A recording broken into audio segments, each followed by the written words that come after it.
வணக்கம், உங்களை விதை திருவிழாவுக்கு வரவேற்கிறேன். இது வந்து சிகப்பு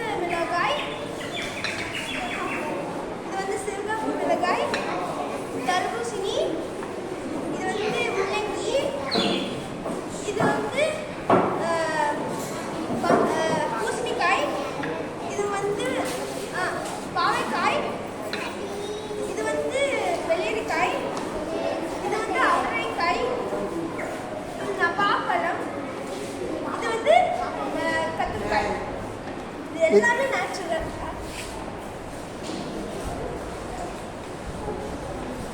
இது எல்லாம் நேச்சுரல், எதுவுமே வந்து ஹைப்ரிட்ஸ் கிடையாது. இப்போ இதோட நோக்கம்லாம் இருந்ததுன்னா எல்லா ஹைப்ரிட்ஸ் ஃபுட்டுமே இப்போ வந்து குட் குவாலிட்டியாக இருக்கணும், எல்லா ஃபுட்டும் நேச்சராக இருக்கணும், குட் குவாலிட்டியாக இருக்கணும் அப்படின்னா இதோட நோக்கம். இப்போ நம்ம suppose for example red chilli வந்து நம்ம வந்து பிளான் பண்ணணும் அப்படின்னு நினச்சிங்கன்னா பிளான் பண்ணும்போது என்ன ஆகும், தண்ணி ஊற்றிடுவோமா, ஆனால் என்ன அது கொஞ்சம் லேட் ஆகும்.